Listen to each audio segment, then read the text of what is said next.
to another book review. And we are going to be reviewing the TikTok famous The Never King by Nikki Crow. I didn't like this book. It didn't do it for me.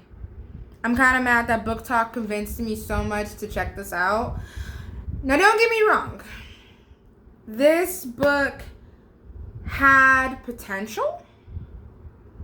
I love that it's based off of Peter Pan, which is like one of my favorites.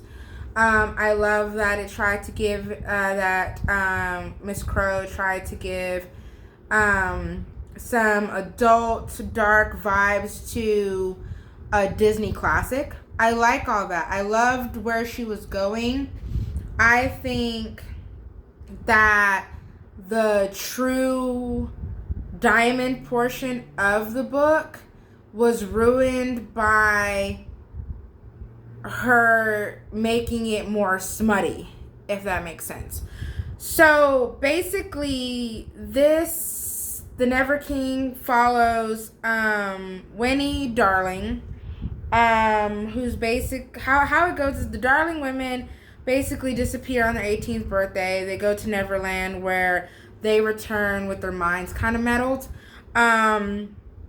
Peter Pan in this story is not the hero. He's portrayed as this brutally mean villain. The Lost Boys, there's only like 3 of them. One, they all have powers, and it's just a lot. The twins are like these Fae twins, and then this other one, I already forgot his name.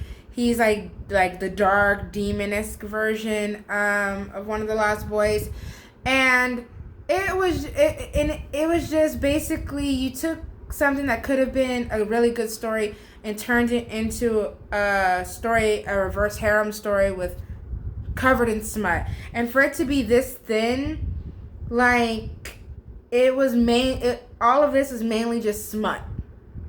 You turned this Wendy/Winnie character into a full-blown just sex addict, and then you turn all these other characters into these willless men who all they want to do is have sex with her. Like, the framework of the story had so much potential, but it was just destroyed with pure smut. Like, I'm all for a spicy book, don't get me wrong, but it was just like, as soon as you're getting into the story and you're interested, bam, 5 pages of smut. And then go back to like a page of actual story and meaning, and then 10, 15 pages of smut.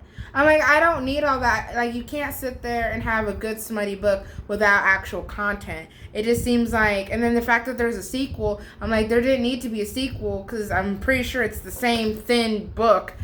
You didn't need that sequel if you would just put more into the original. So I have no intentions of reading the sequel. I don't, because I only finished this book because I had high hopes that there would be more explanations of all these great mysteries that Nikki built, but instead I was left like wondering. I had a lot of questions, and it just wasn't answered. And then the times where you're thinking, oh, I'm gonna get an answer, ooh, orgy. I was like, what? So I'm kind of mad that Book Talk hyped this up for me, because it hyped it up to the point where I was so excited to read it. And then once I read it, I was like, I was seriously disappointed. So 1 out of 5, I'd give it a 2. And that's pushing it. I just really didn't like it. It had so much potential, but it was literally covered in smut. But, I mean, if that's what you're into, hey, read it. The Never King might be a 5 out of 5 for you. I'm not saying don't read it. I'm saying if you have the hopes like I did for, like, ooh, an adult version of Peter Pan,